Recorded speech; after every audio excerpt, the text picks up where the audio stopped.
नमस्कार साथियों, स्वागत है आप सभी का अपना शिक्षक के ऑफिशियल यूट्यूब चैनल पर। साथियों, 500 क्वेश्चन की सीरीज का ये दूसरा वीडियो है जो 2020 में होने वाली सभी शिक्षक भर्ती परीक्षाओं की तैयारी कर रहे साथियों का स्वयं का मूल्यांकन है एक प्रकार से ये। और ये क्वेश्चन भी बहुत ही इंपॉर्टेंट है जो परीक्षा काल में आपकी मदद करेगा। तो चलिए बिना टाइम वेस्ट किए करते हैं वीडियो को शुरू। और यहाँ पर है पहला क्वेश्चन, सतत एवं व्यापक मूल्यांकन का उद्देश्य नहीं है। सतत और व्यापक मूल्यांकन का उद्देश्य क्या नहीं है? आपका ऑप्शन नंबर 1 हो जाएगा यहाँ पर, मूल्यांकन में शिक्षक की भूमिका कम करना।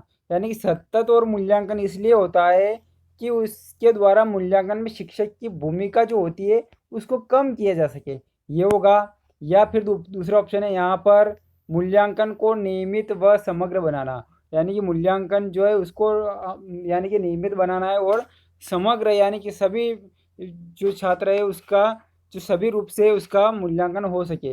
मूल्यांकन में निदान व उपचार को प्रोत्साहित करना। निदान और उपचार दो महत्वपूर्ण बिंदु जो है मूल्यांकन में, उनको प्रोत्साहन देना। इन सभी की डेफिनेशन आपको पता है, अगर नहीं पता हो तो आप कहीं से भी सर्च करके निदान और उपचार की पूरी डेफिनेशन पढ़ कर रखिए, क्योंकि ये बहुत इंपॉर्टेंट चीज़ है। अगला है यहाँ पर, मूल्यांकन में रटने के बजाय समझने पर बल देना। तो 4 ऑप्शन में से उसमें से एक उद्देश्य नहीं है, उसको देखना है आपको। तो यहाँ पर जो है पहला ऑप्शन अपना सही हो जाएगा, मूल्यांकन में शिक्षक की भूमिका कम करना। साथियों, ये जो वीडियो ये आपको दोहरा फ़ायदा देने वाला है, इसलिए कि क्योंकि ये क्वेश्चन है आपके संस्कृत पेडागोजी में भी काम करने वाला है। केवल आपकी जो लैंग्वेज है वो चेंज हो जाएगी। ये हिंदी में है तो वो पूछी जाएगी, जब क्वेश्चन ये तो ये हो जाएंगे संस्कृत में। अगला क्वेश्चन देखिए, चित्र विस्तारक यंत्र किस प्रकार की सहायता सामग्री है? ठीक है ना। चित्र विस्तारक यंत्र यानी ये प्रोजेक्टर किस प्रकार की सामग्री है? देखिए यहाँ पर यांत्रिक दृश्य सामग्री है या फिर यांत्रिक श्रव्य सामग्री है, इसमें से कोई नहीं, या फिर यांत्रिक दृश्य और श्रव्य दोनों है। तो यहाँ पर इसका सही आंसर हो जाएगा, चित्र विस्तारक यंत्र जो है प्रोजेक्टर, वो है अपना यांत्रिक दृश्य सामग्री है। क्या है? यांत्रिक दृश्य सामग्री है, वो श्रव्य नहीं है, ना ही वो दृश्य और श्रव्य दोनों है। अगला देखिए, फ्लैनल बोर्ड, मिस्टेक है यहाँ पर, ये हो जाएगा क्या है आपका, फ्लैनल बोर्ड। फ्लैनल बोर्ड का प्रयोग होता है, ऑप्शन नंबर 1 देख लीजिए, चित्र प्रदर्शन हेतु किया जाता है, या फिर लेखन कार्य में किया जाता है, या फिर फिल्म पट्टी का प्रदर्शन हेतु किया जाता है, या फिर श्रवण हेतु किया जाता है। 4 ऑप्शन है साथियों, इसमें सही आंसर होगा अपना लेखन कार्य में। फ्लैनल बोर्ड जो होता है उसका उपयोग किया जाता है लेखन कार्य में। अगला देखिए यहाँ पर, शिक्षण अधिगम प्रक्रिया को देखा नहीं जा सकता, सिर्फ अनुभव किया जा सकता है। जिस विधि में, यानी कि ऐसी कौन सी विधि जिसमें अधिगम प्रक्रिया जो होती है, बच्चा जब सीखता है तब वो देख नहीं सकते अपन उसको, केवल क्या कर सकते हैं, अनुभव कर सकते हैं, अनुभव। तो ये कौन सी विधि में होता है, उस विधि का नाम बताना है। तो पहली विधि है यहाँ पर अभिक्रमित अनुदेशन विधि, सूत्र विधि, अनुकरण विधि, या फिर पर्यवेक्षित निर्देशन अध्ययन विधि। पर्यवेक्षित निर्देशन विधि। 4 ऑप्शन में सही ऑप्शन क्या होगा साथियों? यहाँ पर सही ऑप्शन होगा पर्यवेक्षित निर्देशन विधि के द्वारा जो है जो बच्चा अधिगम करता है, सीखता है, उसका केवल हम अनुभव कर सकते हैं, उसको देख नहीं सकते हैं। चलिए क्वेश्चन नंबर अगला देखिए, 22 नंबर का क्वेश्चन, न्यूनतम साधनों के माध्यम से सिद्धांत अथवा तथ्यों के स्पष्टीकरण की विधि है। क्वेश्चन में 3 चीज़ इंपॉर्टेंट है। पहला यहाँ पर, साधन न्यूनतम होना चाहिए, कम साधन होना चाहिए। और उस दूसरा टॉपिक दूसरा इसमें जो इम्पोर्टेंट है वो है यहाँ पर सिद्धांत और तथ्य, यानी कि साधन भी कम लगने चाहिए और जो विषय वस्तु स्पष्टीकरण होगा वो सिद्धांत और तथ्य के माध्यम से होना चाहिए।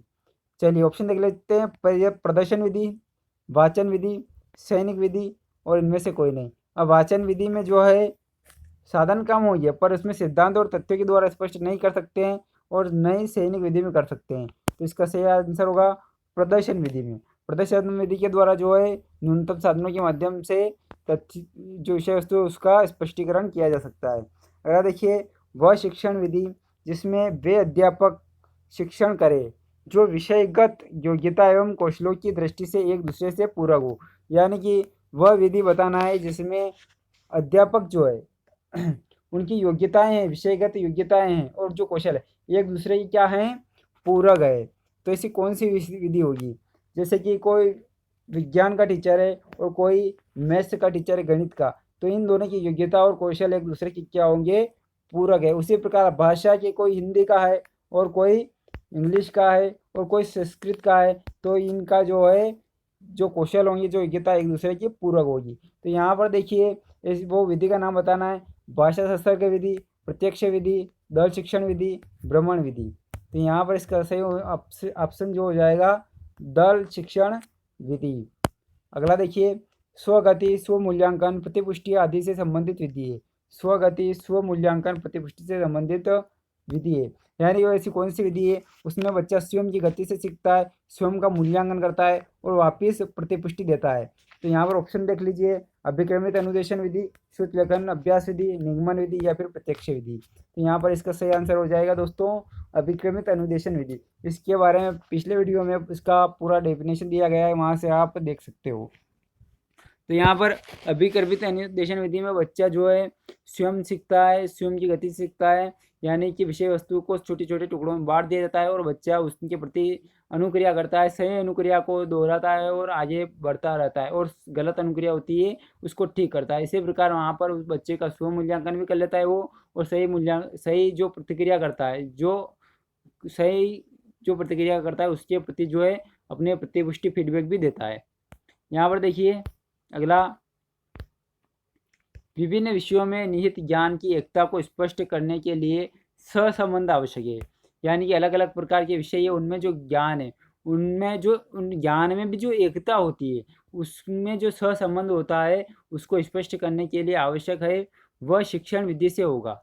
यानी इसे कौन सी शिक्षण विधि है जिसके द्वारा अलग अलग विषय में जो मटेरियल है, जो ज्ञान है, उनमें जो संबंध होता है वो स्पष्ट किया जा सके। तो यहाँ पर रसास्वादन विधि होगा या फिर प्रदर्शन विधि होगा या फिर समवाय शिक्षण विधि होगा या फिर व्याख्यान विधि होगा। तो यहाँ पर देखिए इसका सही ऑप्शन होगा समवाय विधि। समवाय विधि जो एक मिश्रित प्रणाली है शिक्षण अधिगम की, जिसको सहयोग विधि के नाम से भी जानते हैं।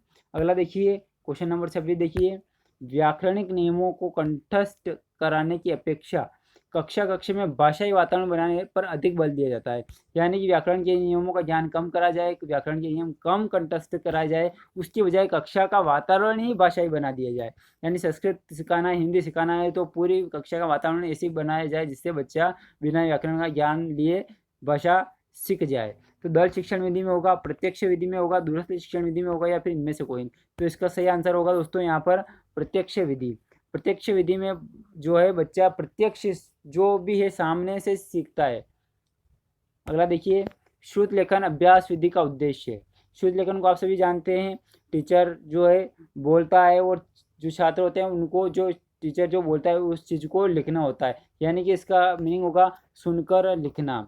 तो इसका अभ्यास का उद्देश्य क्या होगा? पहला है छात्रों के श्रवण व लेखन का समन्वय करना। बिल्कुल छात्र जो सुनते हैं और सुनने की गति और लिखने की गति, उन दोनों का जो है समन्वय करना। शुद्ध वर्तनी सीखने में सहायता, बिल्कुल सही है, और लेखन की गति में वृद्धि करना, ये भी सही है। तो इसका सही ऑप्शन हो जाएगा यहाँ पर यह सभी। अगला देखते हैं दोस्तों, अगला यहाँ पर सूक्ष्म शिक्षण के लिए आवश्यक नहीं। सूक्ष्म शिक्षण के लिए आवश्यक नहीं, यानी सूक्ष्म शिक्षण को आप जानते होंगे वो होती है माइक्रो टीचिंग। ठीक है ना, माइक्रो टीचिंग के बारे में अपने को एक टॉपिक है माइक्रो टीचिंग का, वो पूरा आप क्लियर कर लीजिए। ठीक है ना, अब उसके बारे में अपन ऑप्शन देखते हैं। पहला ऑप्शन है यहाँ पर प्रत्येक पाठ से पूर्व उद्देश्य तय किए जाने चाहिए।